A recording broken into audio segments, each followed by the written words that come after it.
Yang Menurut lucu gue dari yang lucu dari situasi ini adalah ketika kita berpikir bahwa absennya Brandon Francis di game kedua harusnya menjadi keuntungan bagi Pelita Jaya, tapi kalau ngelihat game tadi malam malah jadi tambah beban gitu buat Pelita Jaya dengan tidak adanya Brandon gitu. Kalau menurut gua nih, apakah Abraham boleh dimainkan atau tidak? Menurut gua boleh.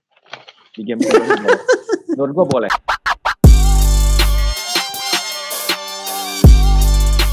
Halo semuanya, ketemu di Main Basket Podcast. Kita akan membahas game kedua final IBL 2023. Tadi malam kita sudah menyaksikan bersama game pertama di Hall Basket Senayan, rumahnya Pelita Jaya Bakri Jakarta, di mana Prawira Harum Bandung mencuri kemenangan 74-65. Setelah selesai game, gue langsung ke Bandung, bikin tenda di depan Citra, kehabisan tiket. Jualan boy. Yoi boy. Jualan tiket boy, calo. Gue kumpulin ID card ini, terus ntar gue jual. Jangan ngomong gitu kan.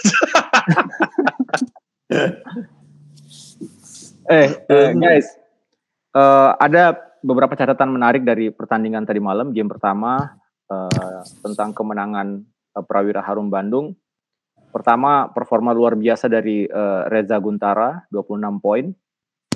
Terus defense-nya juga luar biasa terhadap Dominic Sutton, dan pemain-pemain Pelita Jaya yang lainnya. Lalu kemudian peristiwa yang paling signifikan dari game tadi malam adalah diusir keluarnya Brandon Francis setelah melakukan satu kali unsportsmanlike foul. Lalu kemudian itu di kuarter kedua. Di kuarter ketiga dia melakukan technical foul sehingga akumulasi 2 itu membuat dia kena disqualifying foul atau ejected, dikeluarin. Selepas game, gua rasa Coach David Singleton tidak bisa menutupi kekecewaannya terhadap Brandon. Di press conference dia bilang kurang lebih seperti itu gitu. Seharusnya dia nggak perlu melakukan itu. Terus juga, tapi kata Coach David juga katanya si Brandonnya juga menyesal. Sesuatu yang sebenarnya sudah kita prediksi dari jauh-jauh hari. Kalau nggak salah di podcast beberapa waktu yang lalu kita pernah ngomong ya. Apa kita ngomong di warung kopi ya? Waktu gue di New York sama Adrian ngomong ya. Oh iya. Ya waktu itu juga waktu di seri Yogyakarta, gue pernah ngobrol sama Coach Anthony Garbelotto. Anthony Garbelotto bilang, waktu itu setelah Prawira lawan Bali United, Pak Anthony bilang, gue yakin lu bisa juara selama lu bisa handle Brandon Francis, kata dia kepada David Singleton gitu. Dan sesuatu yang kita khawatirkan selama ini, kita juga sudah sering ngomong sih, wah ini PR-nya cuma Brandon nih, bukan main jago atau enggak, tapi entah mulutnya, entah attitude-nya, sikapnya selama pertandingan yang membuat dia kena technical, entah unsportsmanlike, sehingga dia dikeluarkan dari lapangan. Adrian, dulu, gimana lu lihat game tadi malam, boy? Sesuai yang kita omongin di sebelumnya sih. Kalau buat gue pribadi, it's all predictable. Tinggal waktu itu kan gue bilang kemarin di podcast sebelumnya, terserah PJ, adjustment mereka mau gimana, mau tetap cari mismatch dengan Sutton lawan lokal big man-nya Prawira, atau mereka mau match up Brandon Francis. Ternyata mereka cari mismatch-nya Sutton dengan big man Prawira. Tapi ternyata Prawira come prepare sekali di game ini. Reza Guntara Defensive Player of the Year, dan dia tunjukin kalau dia tuh mau defense gitu di situ gitu. Keras lawan Dom, keras yang pertama. Kemudian ada help dari Pandu Wiguna gitu, yang memang cuma satu persatu ya, cuma sekali attempt shooting. Defensive end pun mungkin tidak akan terlihat banyak apa kalau kita lihat secara statistik tradisional. Tapi saat kita tahu di lapangan, presence dia di bawah ring, karena juga agile pemainnya, geraknya cukup mobile juga, jadi cukup menyulitkan Dom Sutton. Dan akhirnya kita lihat juga Dom juga beberapa kali attempt shotnya dari luar, bukan dari dalam. Terlepas dari dia, ya kita tahu kayaknya harusnya lebih kuat dari para pemain lokal kita. Yang jujur, yang gue sedikit bingung adalah saat Coach George memutuskan turun pakai startingnya Dede Hendrik Savionga. bukan perkara apa-apa, karena gue rasa awalnya bakal Agassi yang langsung turun buat cover Brandon, karena yang dia pilih kan Sutton ya, bukan Deshaun. Jadi gue kira Agassi langsung bakal handle Brandon, tapi ternyata Dede duluan. Lah pas Agassi masuk, beneran Brandon nggak bisa segampang itu untuk lakuin pick and roll. Tapi sekali lagi, tidak ada adjustment dari PJ secara pick and roll as a team. Ini adjustmentnya cuma Agassi is a good defender buat Brandon, udah gitu aja gitu. Soalnya gue lihat setiap pick and roll tidak ada usaha hedge, tidak ada usaha untuk dia ice atau kayak apa. Jadi kelihatan ya udah, we rely on Agassi untuk menyulitkan Brandon di setiap pick and roll, dan hasilnya ya menurut gue tidak berhasil amat, karena Brandon selain ya memang cuma 3/9 7 poin kalau istilahnya. Tapi ada beberapa assist ke Reza gitu yang berhasil lolos. Jadi menurut gue yang mengejutkan adalah tidak cukup agresifnya pertahanan PJ so far, dan sebaliknya sangat agresif sekali Prawira ya, seolah-olah kayak benar-benar gue pengen ambil menang di sini gitu di hadapan para pendukung Pelita Jaya gitu sih gue. Oke, Dimas. Gue Pelita kayaknya beban banget sih ya. Gue lihat di kemarin tuh ya. Kayak apa ya, main di kandangnya ya. Berarti mainnya di kandang ya bilangnya. Kandangnya. Ya. Kayaknya nggak keluar kayak mereka saat di regular season. Kayak beban lah. Kayak Yonga tuh kayak nggak, sorry ya, kayak nggak layak lu di final gitu loh. Ya. Yonga ya. Lu nembaknya miring gitu. Saat open shot di situ, itu kan harusnya PJ nggak kayak gitu, Yonga harusnya nggak kayak gitu loh. Kayak mereka punya beban yang sangat berat buat ngadepin Prawira di Jakarta kemarin. Harusnya mereka nggak main kayak gitu. Mereka cuma berharap kemarin yang bener-bener ya wangi banget ya Agassi gitu loh. Bayangkan si Wiggins harusnya di first half Wiggins tuh bermain cukup bisa lah ngebantu untuk offense-nya, tapi itu nggak terjadi lagi di second half. Gue nggak tahu kenapa gitu. Apakah mereka fokus dengan free throw yang, karena gue lihat kecewa banget si pelatihnya PJ saat anak-anak PJ ini free throw-nya di first half nggak masuk-masuk. Mereka fokus ke free throw, tapi akhirnya Wiggins yang saat lagi on banget tuh di first half nggak ada lagi di second half.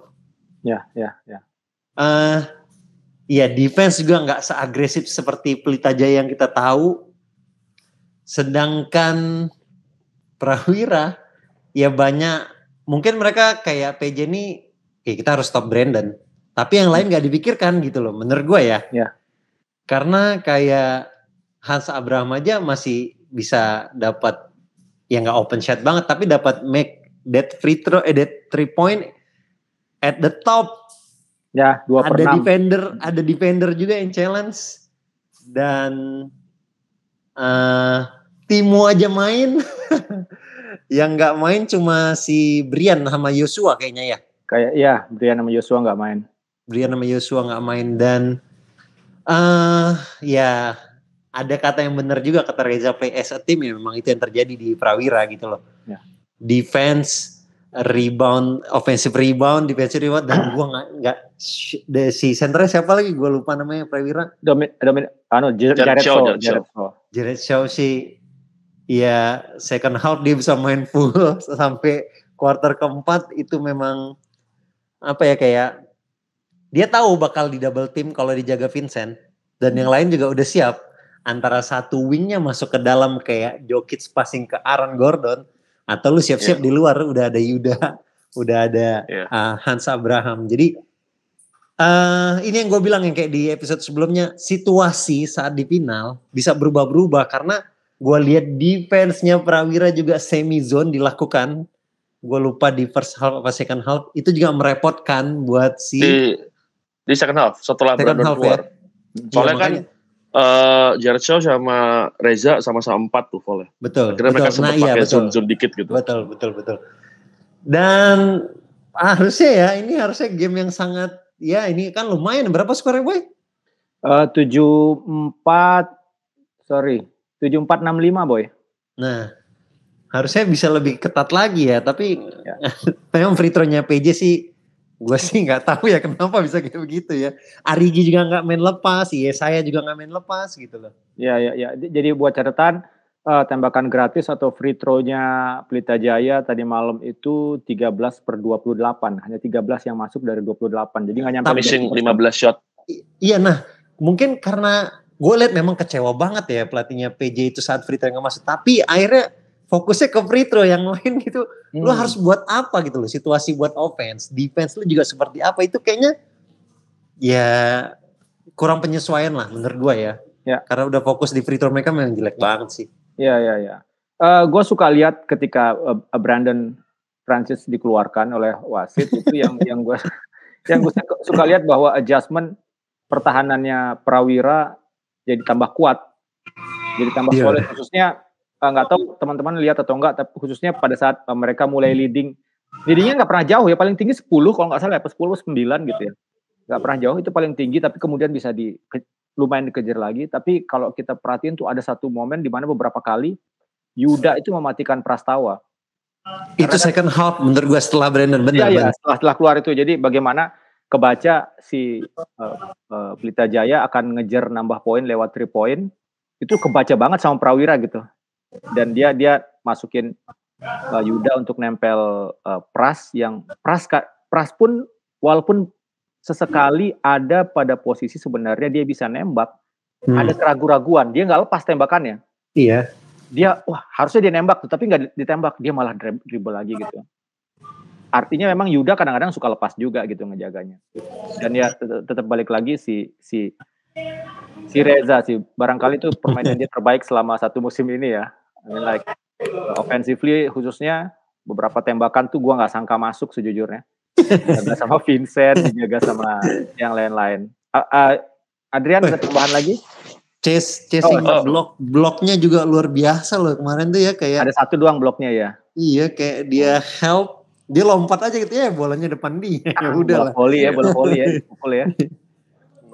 Ya kalau ini PJ sih harus bikin adjustment ya, karena ini udah kan apa ya, gue sih paling nyorot defense mereka ya. Maksudnya even setelah Brandon gak ada, kalau lu pada ingat di kuarter ketiga, kuarter 4 setelah Brandon gak ada, Yuda itu bisa main to main game sendiri gitu loh sama Jared Shaw di strong side, udah main dari berdua dan gak ada coverage yang bagus untuk pick and roll itu. Ini they just play the freaking pick and roll all day gitu. Gua gak ada lagi pick and roll pin down, udah selesai pick and roll pin down, gampang banget. Ini kayak anjir, kayak terus mereka kayak easily give up gitu loh setiap ada screen, kayak yaudah switch deh, tapi terus switchnya kayak gue gimana ya, gue ngambilnya gimana ya gitu. Jadi kayak ayo dong, kayak apa ya, ini apalagi kemarin menurut gue kayak this is your house, this is your home gitu, ini kesempatan kalian untuk ya lu, kayak gue langsung kebayangin anjir di Bandung kan gila edan bisa gitu loh. 2 kali lagi kalau misalnya 1 sama.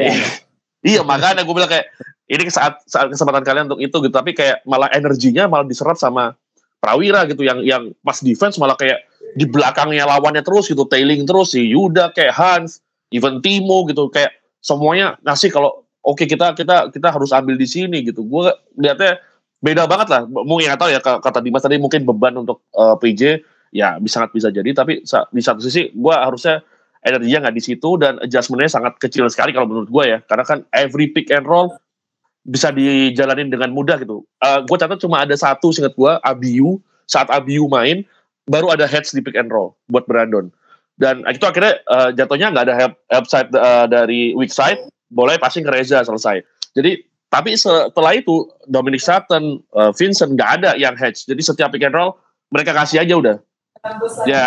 Ya it's about time gitu si Yuda ataupun Brandon masuk gitu. Jadi nggak bisa menurut gue nggak bisa lu kasih pick and roll semudah itu. Yang kedua, saat Jared Shaw main, ya udah dibawa aja gitu, high post low post action aja lawan Vincent.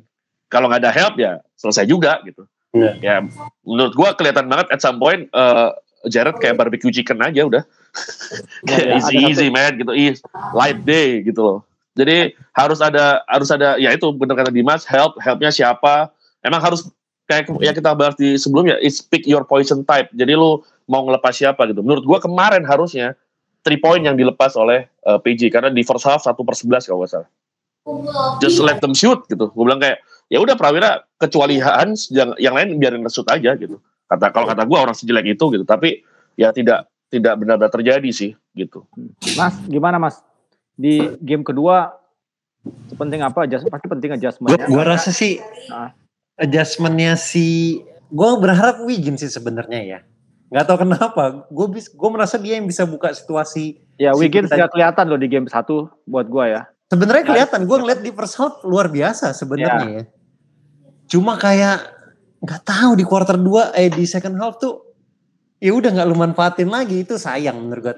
Gue kayak ngerasa ini coach tuh bener-bener lu harus disiplin, harus tertib, ikutin gue gitu loh.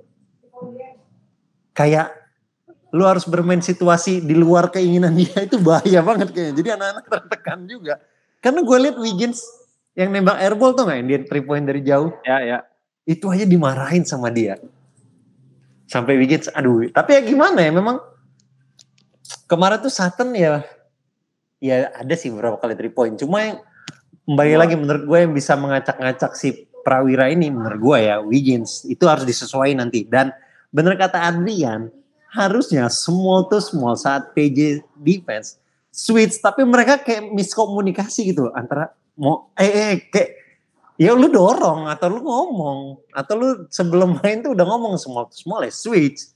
Kemarin tuh mereka kayak lepas gitu, lu kalau itu lepas terjadi backdoor ke Hans, terjadi backdoor ke Pandu, Reza atau satu lagi adiknya Reza siapa? Firdan. Itu bahaya banget. Firdan tuh ball handle-nya gue lihat juga ya udah bisa lah backup si Yuda buat di final ini gitu loh. Jadi ya lu bayangin sih Aldi aja main cuma berapa menit Adrian. Ya kalau kata gue nih, Firdan masuk ke starting pun adalah part of adjustment kan. Karena dia tahu Yuda sama Brandon harusnya dimatiin gitu sama mereka gitu. Dan quarter 1 emang Yuda dimatiin kan, yang bawa bola Firdan terus. Which is ya emang itu harusnya yang terjadi gitu. Itu bagus, bener. Iya, sebaliknya tapi di sisi pertahanan PJ selain matiin Brandon sama Yuda, udah gak ada lagi adjustmentnya gitu. Terus gimana maksudnya gitu, ya kan? Jadi kayak you have to know personel lah gitu. Kayak siapa misalnya Pandu gitu. Pandu mau nge-shoot di mid range, ya kalau kata gue shoot aja, sok mangga tuh gue bilang gitu. Kalau Reza nge-shoot di 3 point ya jangan gitu, harus ganggu gitu. Kan di situ yang masih gue rasa ada yang mungkin secara personel ya juga pressure ya juga nggak pasti. It's not easy, gue tahu it's not easy, tapi itu yang detail-detail kayak gitu bisa close the game kayak sekarang gitu. Yang jadi pertanyaan berikutnya adalah adakah adjustment yang akan dilakukan oleh Pelita Jaya pun sebenarnya sudah akan diantisipasi oleh Coach David? Bisa nggak begitu? Sehingga pada dasarnya game ini udah dikuasai sama Prawira gitu. Adjustment kalau menurut gue rasa penyesuaian offense-nya PJ di Prawira saat game kemarin itu penting menurut gue ya, karena gue rasa pas break game bisa dihitung jari lah. Gak banyak ya kayak tadi malam ya? Iya, tadi malam tuh pas break game gak banyak. Jadi ingat gue gak banyak ya. Secara offense gue rasa Prawira tuh gak ada adjustment lah. Jadi kayak let it flow aja gitu loh. Ya. Lu bermula dari pick and roll atau pin down atau kayak yang gue bilang Steve Kerr itu si pick aja ke Hans. Ya lihat situasinya, lu mau switch, lu mau tail atau apa, selesai udah gitu kan. Defense-nya itu yang gue bilang kan waktu beberapa kali si Prawira sama PJ ini jarang melakukan zone defense, tapi kemarin si Prawira melakukan semi zone menurut gue. Terkadang pindah ke wing, balik lagi man to man, pindah ke bawah bolanya man to man lagi.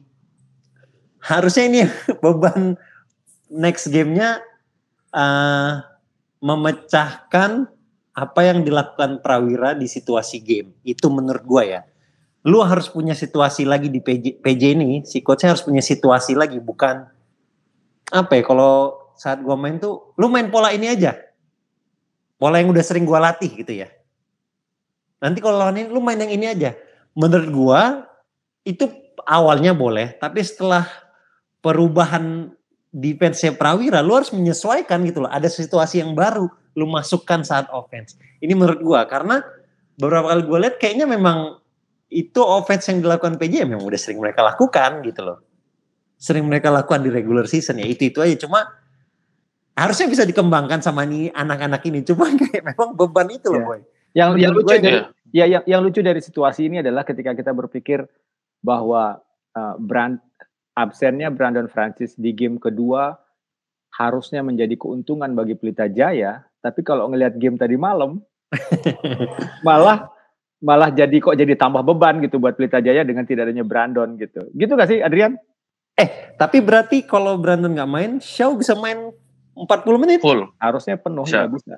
Bisa, tapi kayak mereka nggak pernah sih kayak gitu kan. Sebenarnya basically gini, saat you have a star player gitu ya, yang ball dominan gitu, terkadang mindset kita itu berubah kayak kita bergantung ke dia gitu. Dan itu yang dilakukan oleh Prawira so far saat ada Brandon gitu. Saat itu selalu mereka berusaha running the ball into Brandon, run and pick and roll, let him make the situation, ngapain to Brandon semua. Tapi saat gak ada, itu kayak unlock sistem mereka itu kayak di unlock lagi gitu, kita keluar lagi gitu. Mau Yuda yang bawa, Firdan yang bawa gitu. Kayak sekarang semuanya punya keleluasan untuk execute. Kalau sebelumnya enggak. Even sebenarnya Brandon pun nggak mau selalu execute kan. Kita bisa lihat di lapangan dia kadang-kadang ngomong kayak, ayo lu yang execute gitu ke teman-temannya, ayo lu ambil aja gitu. Yang gue suka dari Brandon sebenarnya itu ya. Kalau untuk teammates-nya dia juga sangat support gitu loh, kayak lu ambil aja. Hans pernah kan gitu, lu ambil aja, lu shooter, you can shoot gitu. Fernando Manansang juga gituin. Tapi itu mindset itu tidak terjadi saat ada Brandon di lapangan. Kenapa? Karena mereka tahu kalau harusnya Brandon yang ngambil bukan gua gitu. Nah saat Brandon nggak ada, langsung akhirnya kayak pede semua gitu. Nando ngambil, Hans ngambil, semuanya terlihat percaya diri dan itu makin berbahaya sebenarnya. Tapi itu lagi, kalau kata gua di game kedua, hal yang harus diutamakan oleh PJ adalah adjustment mereka di defense. Sekali lagi untuk every pick and roll, I mean nggak kelihatan itu bahkan menurut gua mungkin adalah salah satu game termudah untuk Prawira, terlepas dari skornya tidak jauh ya, tapi mereka running the play-nya tuh mudah sekali gitu. Itu aja sih, kayak semuanya berjalan dengan tidak ada gangguan lah buat Prawira kemarin. Terlepas dari turnover mereka ada 16 kalau nggak salah, tapi gua lihat sih itu turnover yang misalnya mereka drive inside, ada help, udah gitu aja, tapi nggak ada yang di setiap play pick and roll dan pin down semuanya coming too easy untuk mereka. Oke. Guys, nggak kerasa udah berapa menit nih kita ngomong nih. 700. Tapi gini, ada satu hal yang menarik yang selalu menjadi buah obrolan di komentar Main Basket. Apa tuh? Abraham. Jadi Hans Abraham.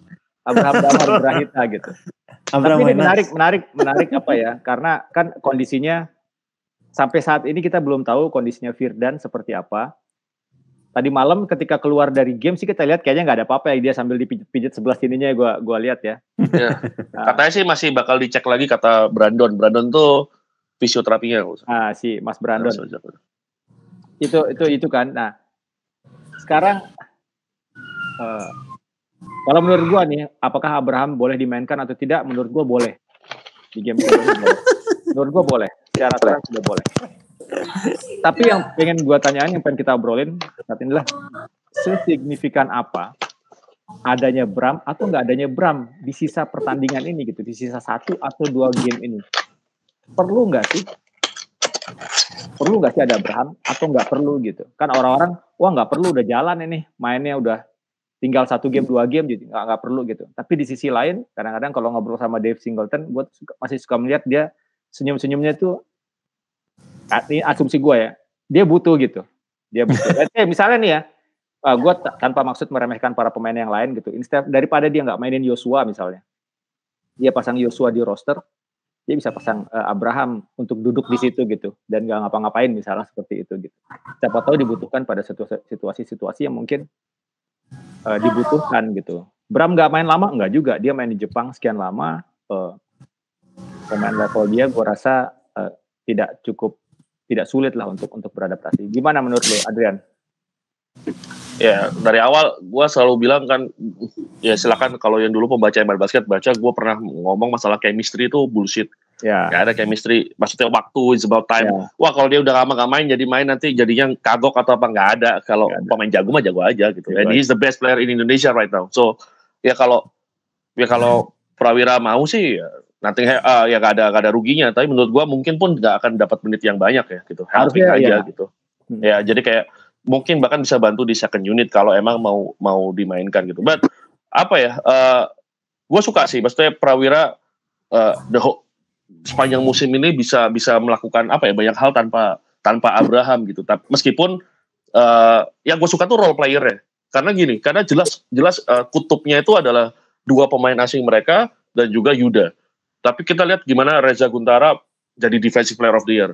Jadi defensive conductor lah bahasanya. Dia ngarahin pemain-pemain gimana dia tahu baca read the game-nya yang luar biasa banget lah. Dan offensively pun tidak sekosong itu gitu. Ada bantuan yang besar dari Reza. Kemudian Hans, I'm a shooter gitu. Dan terus berkembang. Sekarang makin bawa bola juga, pede lagi gitu. Jadi gue lihat semuanya tuh tahu kebutuhannya. Firdan gitu, yang terus berkembang sepanjang musim jadi point guard.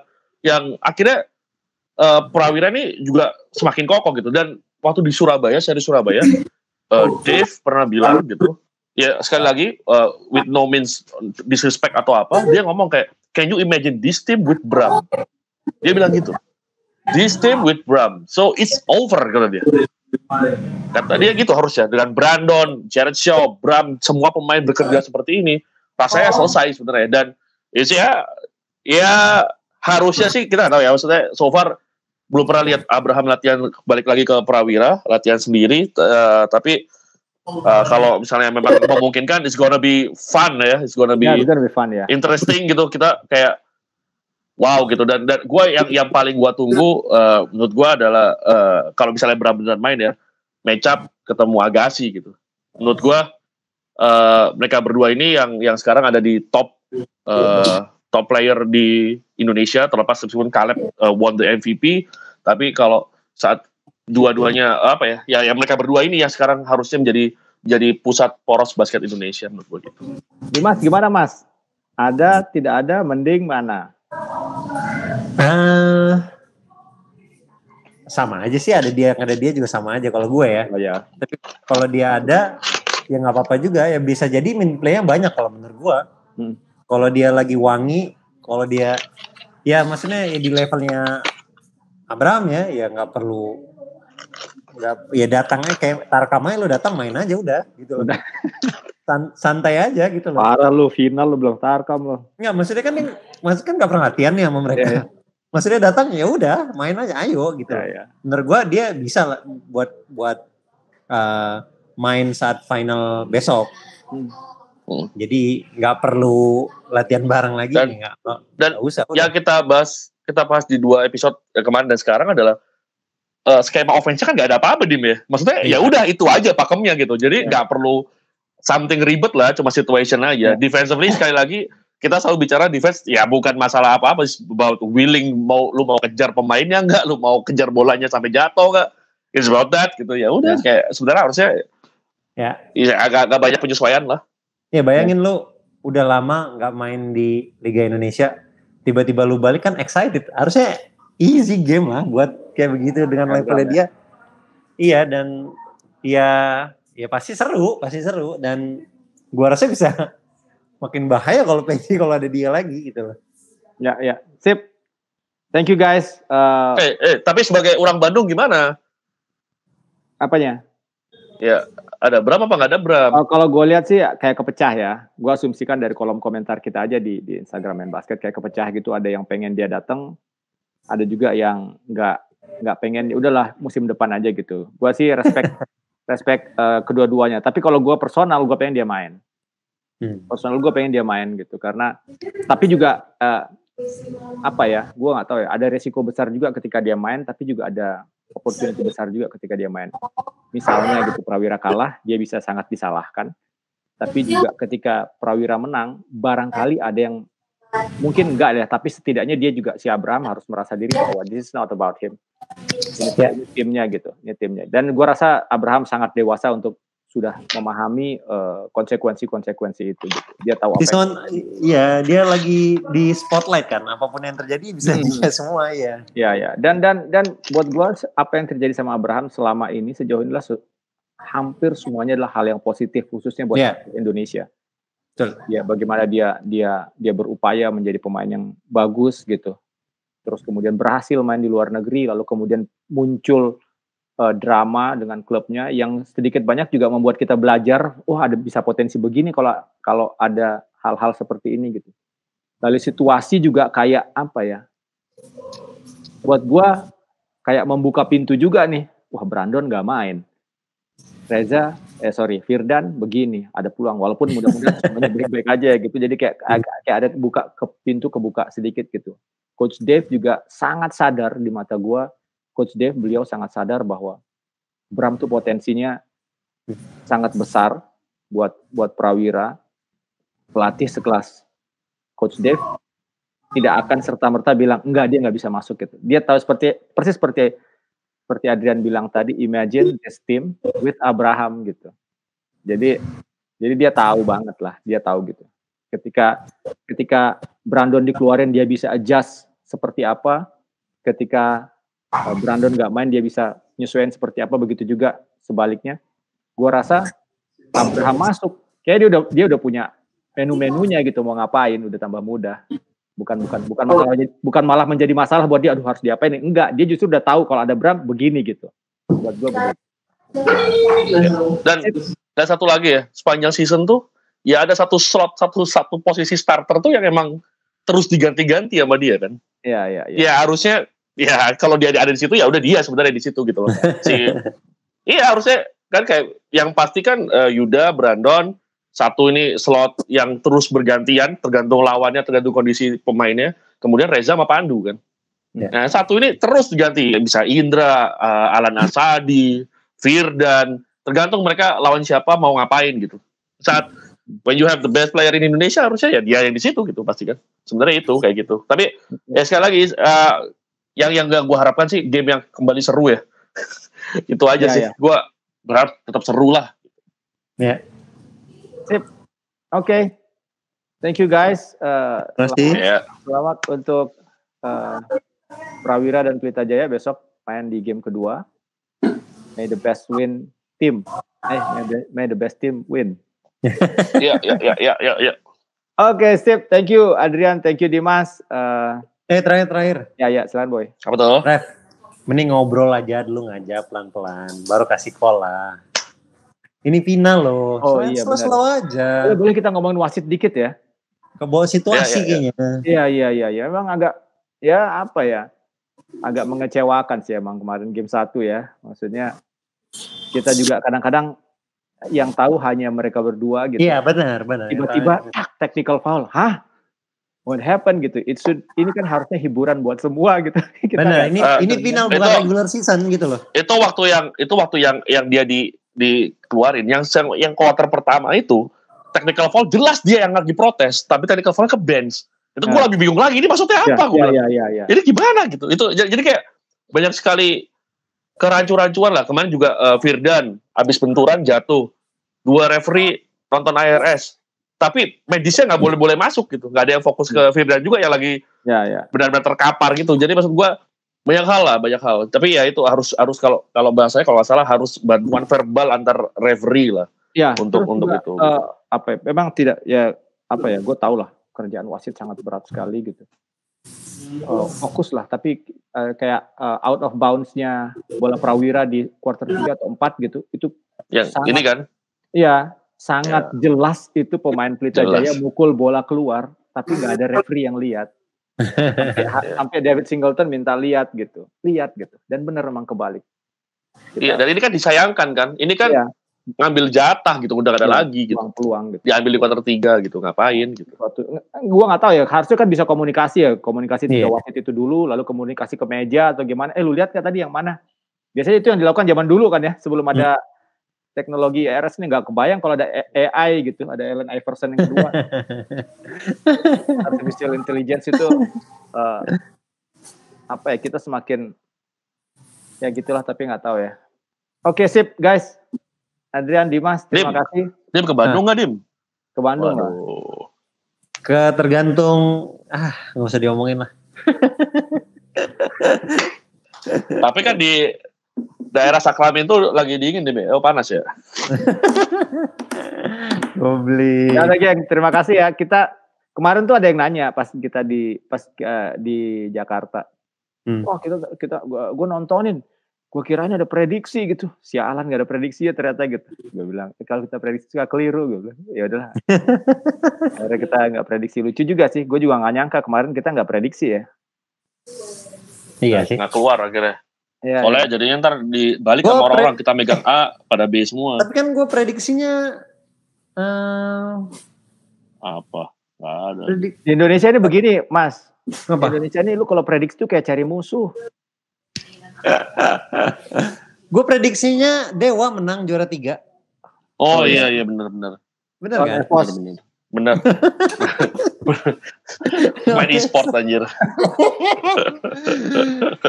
Main basket selamat ya udah masuk kategori sport apa sih namanya tadi lu? Iya itu lucu banget. Tapi gini. Kita kan dari Jebret Media ya. Jebret Media. Acara seru loh. Ya, sampai menteri datang apa segala kan. Oke. Menteri datang ya. Kita terima kasih buat Jebret Media udah menominasikan sebagai medsos terbaik gitu. Merecognize kita lah. Iya. Kita ya maksudnya luar biasa. Gitu. Kita terima kasih banget gitu. Kehormatan. Bahkan apa yang dilakukan sama Jebret itu saking hebatnya menurut gua, hal-hal seperti itu tuh harusnya diinisiasi oleh pemerintah. Harusnya pemerintah yang melakukan itu gitu. Tapi ini kan bukan. Bukan, tapi maksud gua itu. Jadi kayak gitu-gitu tuh harusnya pemerintah gitu, bukan swasta ke swasta gitu. Jadi pemerintah menginisiasi bahwa wah nih salah satu unsur atau pilar penting dalam dunia olahraga kita adalah media gitu. Jadi dia yang dorong gitu. Bukan malah swasta saling mendorong dirinya gitu. Dan tapi apa yang dilakukan sama Jebret luar biasa sih. Luar biasa. Dan kita juga maksudnya kita juga di satu sisi bangga lah ya, misalnya dibarengin sama pengamat sepak bola, badminton talk gitu ya, di cabur-cabur lain yang keren-keren juga. Ada volley. Ya semoga semuanya ya tujuannya kan tetap buat Indonesia supaya berjaya. Tapi gue mau cerita dikit nih, ada fenomena kemarin tuh anak gue kan sekolah online. terus kayak lagi ngobrol gini boy, kayaknya semacam ngomongin cita-cita gitu. Anak gue kan kelas 4 SD. Terus ada satu anak itu presentasi tentang cita-citanya. Gue gak kebayang anak sekarang cita-citanya ajaib, lu gak akan kepikiran cita-cita ini. E-sport. Bukan. Pemain e-sport. Cita-citanya apa gitu? Cita-citanya pensiun dini anjing.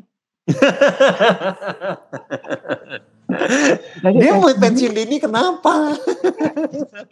Umur kelas 4 SD anjir, pengennya pensiun dini. Kapan dia baca Robert Kiyosaki dalam hati gue, maksudnya? Mungkin papanya pensiun dini langsung jadi miliarder kali boy. Makanya. Bisa jadi keren kan? Sih. Iya keren luar biasa boy keren, ini. Keren. Dunia apa lah ini namanya? Konoha. Kelas 4 boy. Konoha. Keren. Kelas 4 boy itu pensiun dini. Gue pengen. Ini hal terpenting di podcast ini tuh bagian dari ini. Ya ini doang yang terpenting. Saya pengen sekolah yang benar, masuk kampus yang bagus, supaya nanti dapat kerja yang bagus, supaya saya bisa mungkin pensiun dini anjing dalam hati gue kaget. Mungkin deh dari kelas 6 udah bisa pensiun kali nggak sekolah lagi. Pensiun dini mas. That's a great. Ya itu keren sih. Exposure-nya gue juga penasaran sih exposure-nya dapat dari mana. Iya. Itu. Tapi emang sekarang di sosial media tuh lagi musim sekali perbicaraan tentang slow living, work life balance gitu-gitu tuh lah. Jadi gue sebagai generasi yang lebih muda daripada kalian mau kasih tahu nih kalian. Zaman dulu kayak gitu, dipukulin sama mak lu pas. Iya makanya. It's a different generation. Mau jadi apa? Aku mau pensiun. Mau jadi apa? Kelar lu di pakai sarung kepala lu. Lu bayangin gak main sepeda seminggu gimana coba gak dibolehin. Anjir pensiun dini dia kelas 3 SMP. Dia udah mikirin investasi tuh, mau investasi di Pertamina, BCA, jadi tambak lele. Setiap uang sakunya dia kumpulkan, dijadikan emiten saham gitu sama dia. Jadi dia udah mulai mempelajari pergerakan dividen perusahaan-perusahaan. Dia udah baca keuangan perusahaan-perusahaan IPO itu. It's fine, man. Akio harus gitu deh, Akio. Iya, aja mungkin uang palsu aja lah ya. Oke, sip. Beli mesin pencetak uang aja ya. Iya. Oke, sip. Yo, assalamualaikum. Jangan lupa dengerin kita juga di Spotify. Spotify guys. Yo, assalamualaikum.